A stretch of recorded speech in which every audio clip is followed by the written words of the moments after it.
열왕기하 6장. 하루는 예언자 수련생들이 엘리사에게 와서 말했다.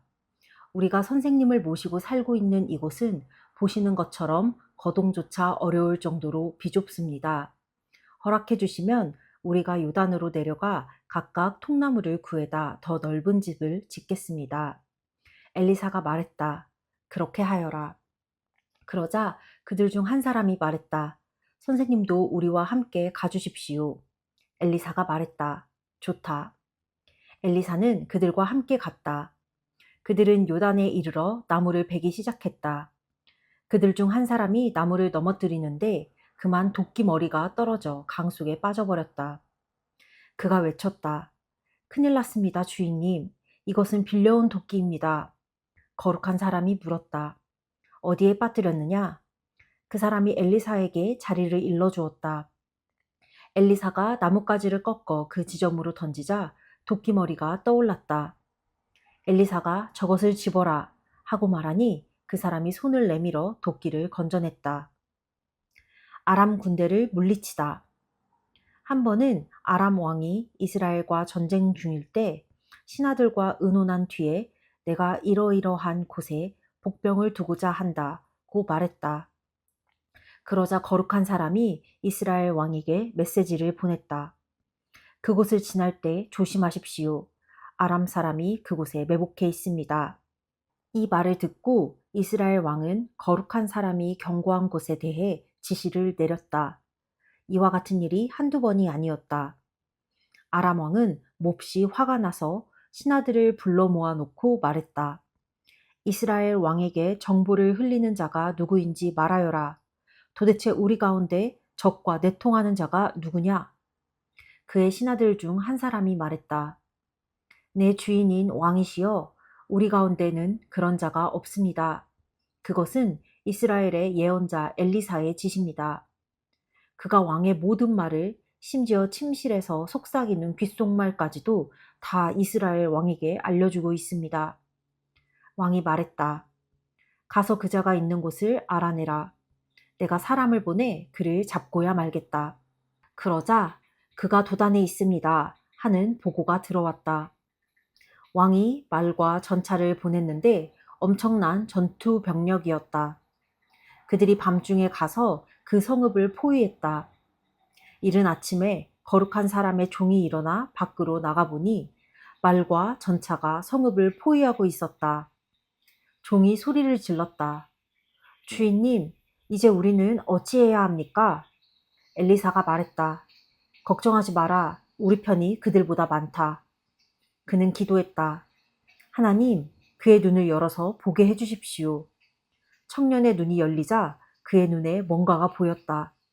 놀랍게도 온 산기슭에 불전차와 불말이 가득하여 엘리사를 둘러싸고 있었다. 아람 사람이 공격하자 엘리사가 하나님께 기도했다. 저들의 눈을 멀게 해주십시오.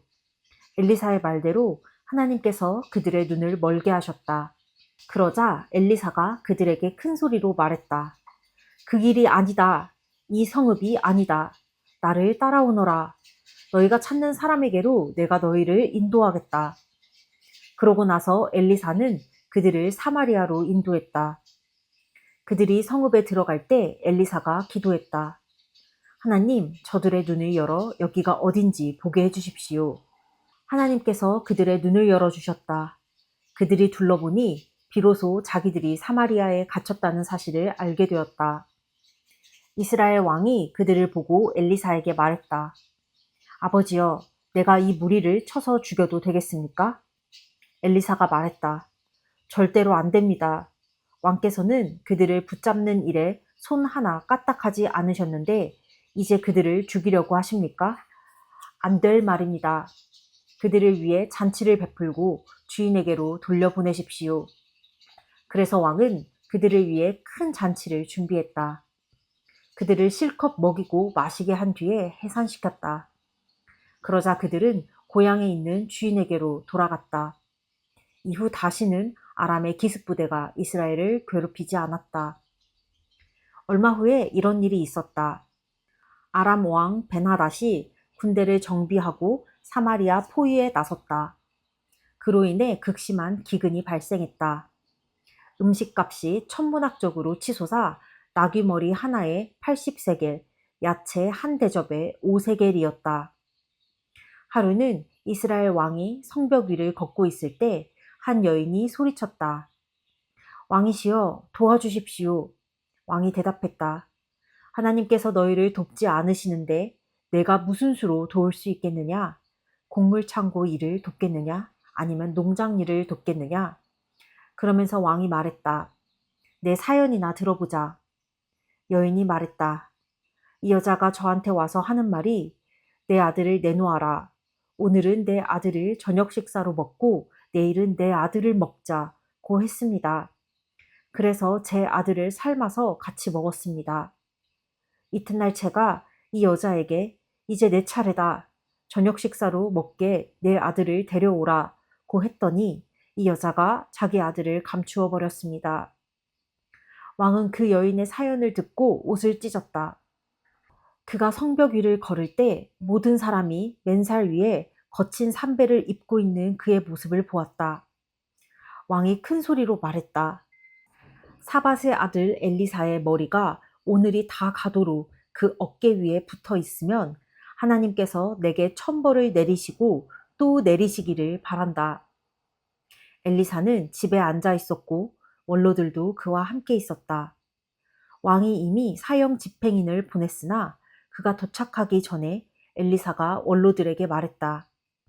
이 살인자가 내 머리를 베려고 방금 사람을 보낸 것을 아십니까? 사형 집행인이 도착하면 문을 닫아 잠그십시오. 그를 뒤따라오는 그 주인의 발자국 소리가 벌써 저렇게 들리지 않습니까? 엘리사가 지시를 내리는 동안 왕이 나타나서 비난했다. 이 재앙은 하나님이 직접 내린 것이다. 다음은 또 무엇이냐? 이제 하나님이라면 지긋지긋하다. 열왕기하 7장. 엘리사가 말했다. 들으십시오. 하나님의 말씀입니다. 기근은 끝났습니다.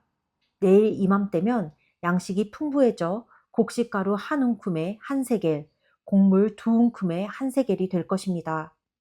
성문 앞 장터가 활기를 되찾을 것입니다. 왕을 부축하고 있던 수행원이 거룩한 사람에게 말했다. 지금 우리에게 그 말을 믿으라는 겁니까? 하늘 문이 열려 양식이 쏟아지기라도 한다는 말입니까? 엘리사가 말했다. 당신이 두 눈으로 보게 될 것이오. 하지만 당신은 한 입도 먹지 못할 것이오. 나병 환자 네 사람이 성문 밖에 앉아 있다가 서로 말했다. 우리가 이 죽음의 문턱에 앉아서 무엇을 하고 있는 거지? 우리는 기근에 찌든 성 안에 들어가도 죽고 여기 있어도 죽는다. 그러니 아람 사람의 진에 들어가서 그들에게 자비를 구해보자. 그들이 받아주면 우리는 사는 것이고 죽이면 죽는 것이다. 어차피 잃을 게 없지 않는가? 그래서 그들은 해가 진 뒤에 자리에서 일어나 아람 사람의 진으로 갔다. 진 입구에 이른 그들은 깜짝 놀랐다. 진에 사람이 하나도 없었다. 주께서 이미 아람 군대에게 말과 막강한 군대의 진군 소리를 듣게 하셨던 것이다. 군인들은 이스라엘 왕이 우리를 공격하려고 햇사람의 왕들과 이집트 왕들을 고용했다고 서로 말하면서 겁에 질려 천막과 말과 나귀를 포함한 진 전체를 그대로 내버려 둔 채 어둠 속으로 죽기 살기로 달아났다. 필사적으로 도망쳤다. 4명의 나병 환자는 진 안의 한 장막 안으로 들어갔다. 그들은 우선 실컷 먹고 마셨다. 그러고 나서 은과 금과 옷을 가지고 나와 숨겨두고는 다른 장막에도 들어가 물건들을 약탈하고 다시 그것을 숨겨두었다. 이윽고 그들이 서로 말했다. 우리가 이러고 있으면 안 되지. 오늘은 기쁜 소식이 있는 날인데 우리만 즐기고 있지 않은가? 빈둥대며 아침까지 기다린다면 우리는 잡혀서 벌을 받을 것이다. 가자. 가서 이 소식을 왕궁에 알리자. 그래서 그들은 성문 앞으로 가서 큰 소리로 외쳐 상황을 알렸다. 우리가 아람 사람의 진에 갔더니 그곳이 버려져 있었습니다. 사람 하나 없고 소리 하나 들리지 않았습니다. 말과 나귀는 묶인 채로 버려져 있고 장막도 그대로 버려져 있었습니다. 성 문지기들은 왕궁에 그 전말을 알렸다. 왕은 한밤중에 일어나 신하들에게 말했다. 아람이 한 일을 그대들에게 말하겠소. 그들은 우리가 굶주리고 있다는 것을 알고 있소. 그래서 저들이 성 밖으로 나오면 생포하고 성을 취하겠다는 생각으로 진을 떠나 들판에 숨은 것이오. 보좌관 하나가 대답했다. 몇 사람을 보내어 성 안에 남아있는 말 5마리를 가져오게 하십시오. 무슨 일을 당한다 한들 온 성에 닥칠 일만 하겠습니까? 사람들을 보내서 어찌된 일인지 알아보게 하십시오. 그들은 전차 둘과 말들을 가져왔다. 왕은 그들을 아람 군대 뒤로 보내면서 지시했다. 그들을 정탐하여 무슨 일인지 알아보아라. 그들은 요단강까지 아람 사람의 흔적을 따라갔다. 아람 사람이 겁에 질려 도망치느라 버린 옷이며 장비가 온 길에 흩어져 있었다. 정찰대가 돌아와 왕에게 보고했다. 그때부터 백성은 아람 사람의 진을 약탈했다. 하룻밤 사이에 양식값이 뚝 떨어져 곡식가루 한 웅큼이나 곡물 2웅큼이 한 세겔에 불과했다. 하나님의 말씀이 그대로 다 이루어졌다. 왕은 자신을 부축하던 수행원에게 명령하여 성문을 관리하게 했다. 그런데 폭도로 변한 백성이 성문으로 쏟아져 나오다 그를 밟아 죽였다. 왕이 거룩한 사람을 찾아왔을 때 그가 했던 말 그대로였다. 그때 거룩한 사람이 왕에게 이렇게 말했었다. 내일 이맘때면 사마리아 성문에서 곡식가루 한 웅큼에 한 세겔, 곡물 2웅큼에 한 세겔이 될 것입니다. 그러자 그 수행원이 빈정대며 지금 우리에게 그 말을 믿으라는 겁니까? 하늘문이 열려 양식이 쏟아지기라도 한다는 말입니까?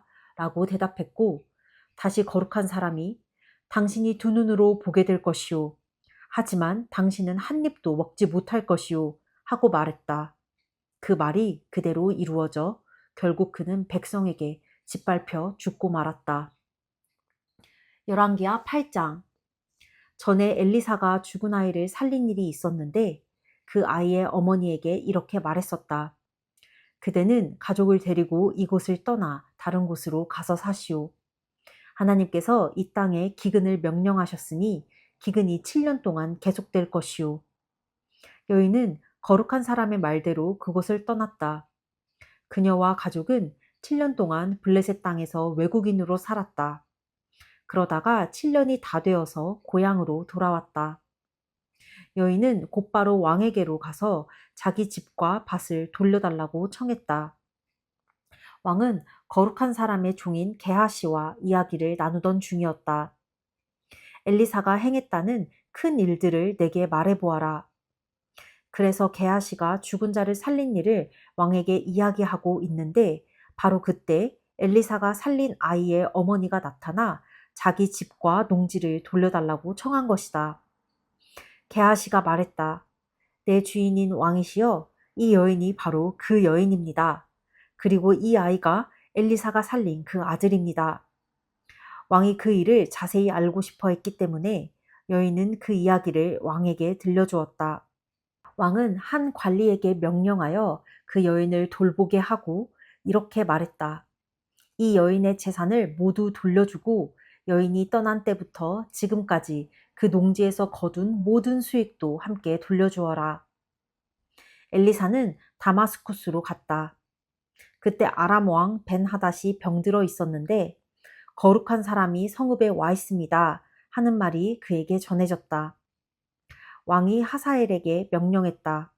선물을 가지고 가서 거룩한 사람을 만나시오. 그를 통해 제가 이 병에서 낫겠습니까? 하고 하나님께 여쭈어 보게 하시오. 하사엘이 가서 엘리사를 만났다. 그는 자기가 알고 있는 다마스쿠스의 모든 고급 물품을 가져갔는데 낙타 40마리에 실을 만큼의 양이었다. 그가 도착해서 엘리사 앞에 서서 말했다. 당신의 아들 아람 왕 베나닷이 나를 여기로 보내어 제가 이 병에서 낫겠습니까? 하고 당신에게 물어보라고 했습니다. 엘리사가 대답했다. 가서 왕께서는 살게 될 테니 걱정하지 마십시오. 하고 전하시오. 하지만 하나님께서 내게 보여주셨는데 사실 그는 죽을 운명이요. 그러더니 엘리사는 하사엘을 뚫어져라 쳐다보며 그의 마음을 읽었다. 하사엘은 속내를 들킨 것 같아 고개를 떨구었다. 그때 거룩한 사람이 눈물을 흘렸다. 하사엘이 말했다. 내 주인께서 어찌하여 우십니까? 엘리사가 말했다. 그대가 장차 이스라엘 자손에게 무슨 일을 행할지 내가 알기 때문이요. 그들의 성을 불태우고 젊은이들을 살해하고 아기들을 메어치고 임산부들의 배를 가를 것이요. 하사엘이 말했다. 개보다도 나을 것이 없는 채가 어찌 그런 끔찍한 일을 저지른다는 말입니까? 엘리사가 말했다. 그대가 아람 왕이 될 것을 하나님께서 내게 보이셨소. 하사엘은 엘리사를 떠나 자기 주인에게 돌아갔다. 왕은 엘리사가 뭐라 했소? 하고 물었다. 그가 왕께서는 살게 될 테니 걱정하지 마십시오 하고 말했습니다. 그러나 그 이튿날 누군가가 무거운 이불에 물을 흠뻑 적셔서 왕의 얼굴을 덮어 질식시켜 죽였다. 그리고 하사엘이 왕이 되었다.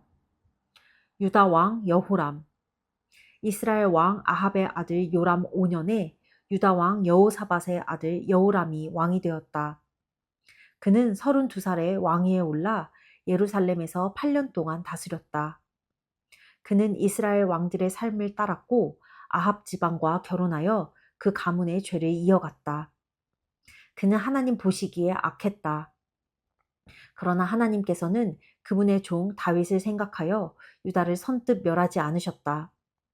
다윗의 자손을 통해 등불이 계속 타오르게 하겠다고 약속하셨기 때문이다.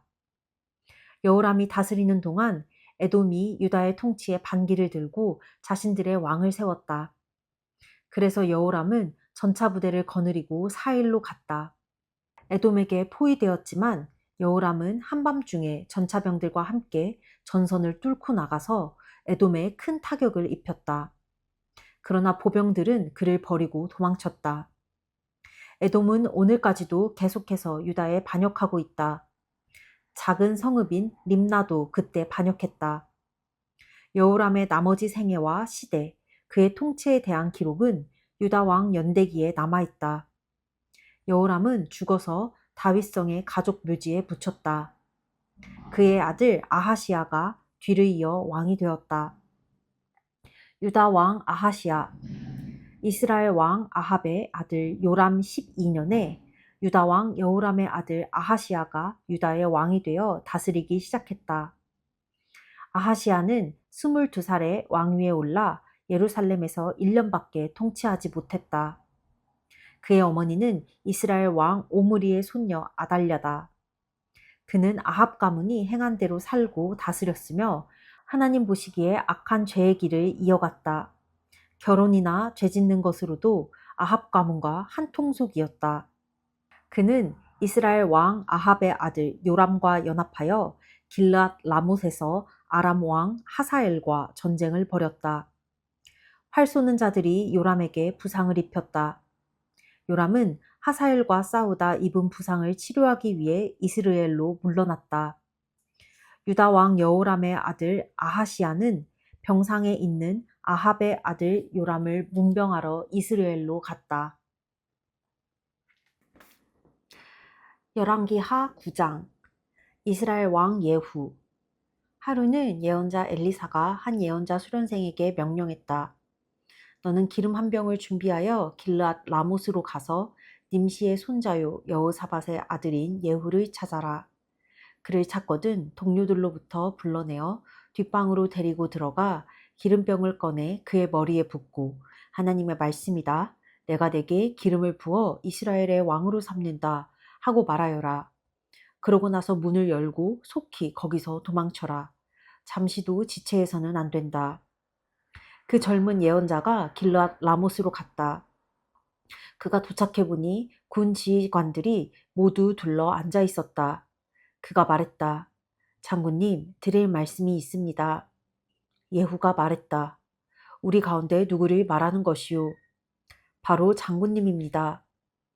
예후가 일어나 건물 안으로 들어가자 젊은 예언자가 그의 머리에 기름을 붓고 말했다. 하나님, 이스라엘의 하나님의 말씀이다. 내가 너에게 기름을 부어 하나님의 백성 이스라엘의 왕으로 삼았다. 너의 임무는 너의 주인인 아합 가문을 치는 것이다.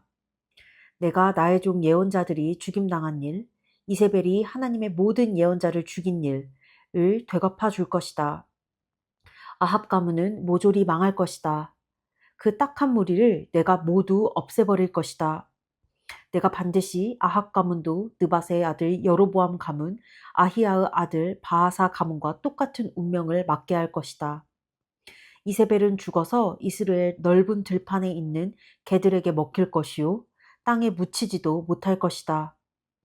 그러고 나서 그는 문을 열고 급히 도망쳤다. 예후가 자기 주인의 지휘관들에게로 다시 나가자 그들이 물었다. 별일 없소? 그 미친 녀석이 그대에게 뭘 원하는 거요? 그가 말했다. 그런 부류의 인간들이 하는 말은 그대들도 잘 알지 않소. 어물쩍 넘어갈 생각 마시오. 그들이 말했다. 무슨 일인지 우리에게 말해보시오. 예후가 말했다. 그가 내게 이러저러하게 말하더니 진즉 하나님의 말씀이다. 내가 내게 기름을 부어 이스라엘의 왕으로 삼는다 하더군요. 그러자 그들이 즉각 움직였다. 각 사람이 자기 옷을 집어서 계단 꼭대기에 쌓아 임시 보좌를 만들고 나팔을 불며 예후가 왕이시다 하고 선포했다. 그리하여 님시의 손자요 여호사밧의 아들인 예후가 요람에게 반역하는 모의가 본격적으로 시작되었다. 한편 요람과 그의 온 군대는 아람 왕 하사엘에 맞서 길르앗 라못을 방어하고 있었다. 그때 요람은 아람 왕 하사엘과의 전투에서 입은 부상을 치료하기 위해 이스라엘로 물러나 있었다. 예후가 말했다. 그대들이 정말 나를 왕으로 삼기 원한다면 누구도 이 성에서 몰래 빠져나가 이스라엘에 이 소식을 알리지 못하게 하시오. 그런 다음 예후는 전차를 타고 요람이 침상에 누워 요양 중인 이스라엘로 갔다. 마침 유다의 아하시야 왕이 요람을 문병하러 내려와 있었다. 이스라엘 망대에서 근무 중이던 초병이 예후 일행이 오는 것을 보고 말했다. 한 무리의 사람들이 보입니다. 요람이 말했다. 말탄 병사를 보내 그들을 맞고 무슨 일이 있는지 묻게 하여라. 말탄 병사가 나가서 예후를 맞이하며 말했다. 무슨 일이 있는지 왕께서 알고자 하십니다. 예후가 말했다. 무슨 일이 있든 말든 그게 너와 무슨 상관이냐? 내 뒤로 물러나거라. 초병이 말했다. 그들에게 간 병사가 돌아오지 않습니다. 그러자 왕은 두 번째로 말탄 병사를 보냈다. 병사가 예후에게 이르러 말했다. 무슨 잘못된 일이라도 있는지 왕께서 알고자 하십니다. 예후가 말했다. 잘못된 일이든 아니든 그게 너와 무슨 상관이냐. 내 뒤로 물러나거라. 초병이 말했다. 그들에게 간 병사가 또 돌아오지 않습니다. 그런데 미친 듯이 전차를 모는 모습이 꼭 님시의 아들 예후 같습니다. 요람이 명령했다. 내 전차를 준비시켜라. 그들은 그의 전차에 말을 맸다. 이스라엘 왕 요람과 유다 왕 아하시야가 각자 자기 전차를 타고 예후를 만나러 갔다. 그들은 이스라엘 사람 나봇의 땅에서 마주쳤다. 요람이 예후를 보고 큰 소리로 말했다. 좋은 날이오 예후. 예후가 대답했다. 좋기는 뭐가 좋다는 말이오. 당신 어머니 이세벨의 음란한 창녀집과 주술이 나라를 더럽히고 있는데 어찌 좋은 일이 있을 수 있겠소? 요람이 전차를 돌려 도망치면서 아하시야에게 외쳤다. 아하시야, 함정이오. 예후가 활을 당겨 화살을 쏘자 화살이 요람의 양 어깨뼈 사이에 맞아 심장을 관통했다. 요람은 전차 안에 쓰러졌다. 예후가 부관 빛깔에게 명령했다. 어서 그를 이스라엘 사람 나봇의 밭에 던져라. 너와 내가 그의 아버지 아합 뒤에서 전차를 몰던 때를 기억하느냐? 그때 하나님께서 그에게 이렇게 될 운명을 선고하셨다. 내가 어제 살해당한 나봇과 그 아들들의 피를 분명히 보았으니 내가 정확히 이 땅 위에서 그 값을 치를 것이다. 하나님의 말씀이다. 그러니 그를 들어다 이 밭에 던져버려라. 하나님의 말씀이 다 그대로 이루어졌다. 유다 왕 아하시야는 사태를 파악하고 베나간 쪽 길로 도망쳤다. 예후는 그를 추격하며 외쳤다. 저자도 잡아라. 이블르함 근처 구르로 올라가는 언덕에서 예후의 군대가 전차 안에 있는 아하시야를 찔러 부상을 입혔다. 그는 무깃도까지 갔으나 거기서 죽었다. 그의 측근들이 예루살렘까지 전차를 몰고 가서 다윗성의 가족 묘지에 그를 묻었다. 아합의 아들 요람 왕 11년에 아하시야가 유다의 왕이 되었다. 이세벨의 최후. 예후가 이스라엘에 도착했다는 말을 들은 이세벨은 눈화장을 하고 머리를 만져 단장한 뒤에 유혹하는 모습으로 창가에 서 있었다. 예후가 성문에 들어서자 그녀는 아래를 내려다보며 외쳤다. 무참하게 왕을 죽인 시므리 같은 놈아. 그래, 어떠냐? 예후가 창을 올려다보며 외쳤다. 그 위에 내 편이 될 사람이 있느냐? 왕궁 내시 두세 명이 내다보았다. 예후가 그 여자를 아래로 던져라 하고 명령하니 그들이 이세벨을 들어 창밖으로 던졌다. 그녀의 피가 벽과 말에 튀었고 예후는 자기가 탄 말의 말발굽으로 그녀를 짓밟았다. 그런 다음 예후는 안으로 들어가 점심을 먹었다. 점심을 먹으면서 그가 명령했다. 저 저주받은 여자를 거두어서 안장해 주어라. 그래도 왕의 딸이 아니더냐? 그들이 그녀를 묻으러 나갔으나 두개골과 손발 외에는 남은 것이 없었다. 그들이 돌아와서 예후에게 말하니 그가 말했다. 하나님의 말씀, 곧 디셉 사람 엘리야가 전한 말씀이다. 이스라엘 밭에서 개들이 이세벨을 먹을 것이다. 이세벨의 몸은 이스라엘 땅에서 개의 배설물처럼 될 것이다. 옛 친구와 연인들이 이것이 정말 이세벨이 맞는가 하고 말할 것이다. 열왕기하 10장. 아합의 자손이 살해되다. 아합의 아들 70명이 아직 사마리아에 살고 있었다. 예후는 사마리아에 있는 이스라엘 관리와 성읍 원로와 아합의 아들들을 맡고 있는 자들 앞으로 편지를 써서 보냈다. 편지 내용은 이러했다. 이 편지는 정당한 경고요. 그대들은 주인의 자녀들과 전차와 말과 유세와 무기를 책임지고 있소. 주인의 아들들 가운데서 가장 훌륭하고 유능한 사람을 뽑아 왕위에 앉히시오. 그리고 주인의 지위를 위해 싸울 준비를 하시오. 그들은 편지를 읽고 완전히 겁에 질려서 말했다. 그가 이미 두 왕을 제거했는데 우리에게 무슨 희망이 있겠는가? 그래서 그들은 왕궁 관리와 성읍 시장, 원로, 후견인들을 예후에게 보내며 메시지를 전했다. 우리는 당신의 종이니 당신이 뭐라고 말씀하시든 그대로 행하겠습니다. 우리는 이쪽에서 누구도 왕으로 삼지 않겠습니다. 당신이 책임자입니다. 당신 생각에 좋은 대로 하십시오. 그러자 예후가 두 번째 편지를 썼다. 그대들이 내 편이고 기꺼이 내 명령에 따르겠다면 이렇게 하시오. 주인의 아들들의 목을 베어 내일 이맘때까지 그 머리를 이스라엘에 있는 내게 가져오시오. 왕자들은 70명이었다. 성읍 지도자들이 그들을 돌보고 있었다. 그들은 편지를 받고 나서 왕자들을 잡아 70명을 모두 죽였다. 그런 다음 그 머리를 광주리에 담아 이스라엘에 있는 예후에게 보냈다. 전령이 예후에게 보고했다. 그들이 왕자들의 머리를 가져왔습니다. 그가 말했다. 그 머리들을 두 무더기로 나누어 아침까지 성문 앞에 쌓아두어라. 아침에 예후가 백성 앞에 나가 공식적으로 말했다. 여러분이 오늘 하나님께서 펼치시는 의로운 일에 참여하고 있다는 것을 알겠습니까? 그렇습니다. 내 주인에게 반역하여 음부를 꾸미고 그를 암살한 사람이 나입니다. 하지만 여기 쌓인 머리들은 누가 한 일이겠습니까? 분명히 아십시오.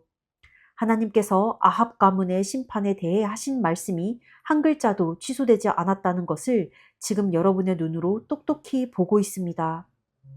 하나님께서는 엘리야를 통해 말씀하신 일을 그대로 행하셨습니다. 그런 다음 예후는 아합 가문과 조금이라도 관계 있는 이스라엘 사람을 전부 죽였다. 또 아합 가문의 지도자와 친구와 제사장들을 모조리 없애버렸다. 그 일을 마치자 예후는 자리를 털고 일어나 사마리아로 떠났다. 가는 길에 목자들의 베eket 묵는 집에서 유다 왕 아하시아의 친척 몇 사람을 만났다. 예후가 말했다. 여러분은 누구시오? 그들이 말했다. 우리는 아하시아의 친척인데 왕실 가족 모임을 하러 내려왔습니다. 이들을 잡아라. 예후가 명령했다. 부하들이 그들을 잡아 베데켓 우물가에서 죽였다. 모두 42명이었는데 그들 중 살아남은 자는 아무도 없었다. 예후가 거기서 계속 가다가 레갑 사람 여호나답과 마주쳤다. 여호나답은 예후를 만나러 오던 길이었다. 예후가 그에게 인사하며 말했다. 우리가 한편이며 이 일에 한 마음이요. 여호나답이 말했다. 그렇습니다. 믿어주십시오. 예후가 말했다. 그렇다면 그대의 손을 내미시오.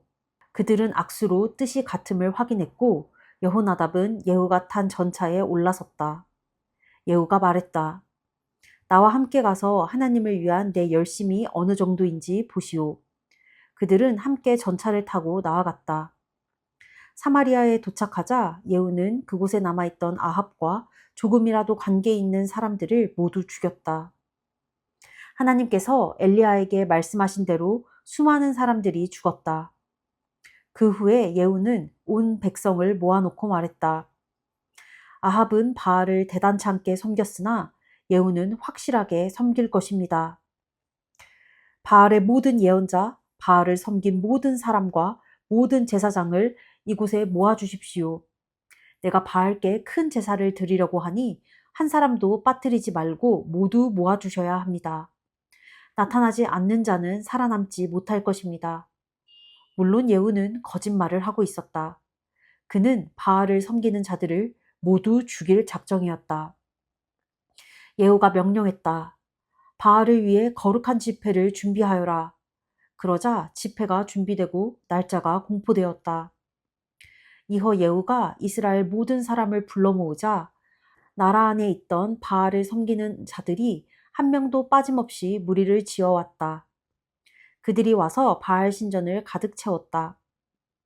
예후가 예복을 관리하는 사람에게 지시했다. 바알의 모든 종에게 예복을 주어라. 예복을 관리하는 사람이 그들의 예복을 내왔다. 예후와 레갑 사람 여호나답이 드디어 바알 신전에 들어가서 말했다. 다시 한번 확인하여 이곳에 하나님을 예배하는 자가 한 사람도 없게 하십시오. 바알 예배자만 들어올 수 있습니다. 그들은 제물과 번제를 바쳐 예배를 시작했다. 한편 예후는 바깥에 80명을 배치하고 이렇게 명령했다. 단 한 사람도 도망치게 해서는 안 된다. 도망치게 했다가는 자기 목숨으로 대가를 치러야 할 것이다.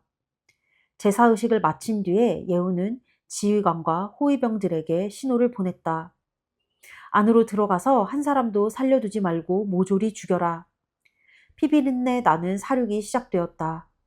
지휘관과 호위병들은 시체들을 밖으로 내던지며 바알 산당의 내실로 들어가는 길을 만들었다. 그들은 바알 신전에서 남금 모양의 석상을 끌어내 깨부수었다. 바알의 제단들을 때려 부수고 바알 신전을 허물었다. 그 후로 그곳은 공중 화장실이 되었다. 그렇게 해서 예후는 이스라엘에서 바알을 완전히 몰아냈다. 그 모든 일에도 불구하고 예후는 느밧의 아들 여로보암의 죄, 곧 이스라엘을 죄악된 삶으로 끌어들인 죄에서는 돌아서지 않았다. 베델과 단의 금송아지들을 남겨두었던 것이다. 하나님께서 예후를 칭찬하셨다. 너는 내가 보기에 이를 가장 잘 처리했다. 아합 가문에 대해 내가 명령한 대로 행했다. 그 상으로 내 자손이 4대에 걸쳐 이스라엘의 왕위를 차지할 것이다. 그러나 그 후로 예후는 주의하여 하나님의 길로 가지 않았고 한마음으로 이스라엘의 하나님을 높이지도 않았다. 그는 이스라엘을 죄악된 삶으로 끌어들인 느밧의 아들 여로보암의 죄에서 돌아서지 않았다. 이때부터 하나님께서 이스라엘을 줄어들게 하셨다. 하사엘이 요단강 동쪽에서 이스라엘의 국경을 침략해 왔다. 그는 아르논 시냇가 근처의 아로엘에서부터 길르앗, 갓, 루벤, 므낫세의 영토 전역, 곧 길르앗과 바산 전체를 공격했다. 예후의 나머지 생애와 시대, 그의 업적과 명성은 이스라엘 왕 연대기에 기록되어 있다. 예후는 죽어서 사마리아의 가족 묘지에 묻혔다. 그의 아들 여호아하스가 뒤를 이어 왕이 되었다. 예후는 사마리아에서 28년 동안 이스라엘을 다스렸다. 아멘. 오늘은 좀 짧게 나누려고 하는데 아합 왕과 이세벨 왕비가 처참하게 살해되었고 하나님께서 새로 세우신 왕 예후가 그 일을 맡아 주도했는데 설령 그가 모든 우상 신전을 다 없앤 건 아니지만 그래도 예후가 하나님 보시기에 정말 깔끔하게 일을 잘 처리했다. 하나님의 말씀하셨던 그 아합 가문을 모조리 다 멸하였다는 점에서 하나님께 칭찬을 받았다. 그리고 또 엘리사가 자신의 수련생을 세워서 예후를 왕으로 세우는데 이렇게 엘리사가 하나님의 예언자로서 하나님의 계획과 뜻에 맞춰서 이렇게 기름 붓는 역할을 하는 것 같다. 그래서 또 이 예언자 엘리사가 이 이스라엘 역사에서 어떤 역할을 계속 하게 될지 그게 기대된다. 오늘은 여기까지.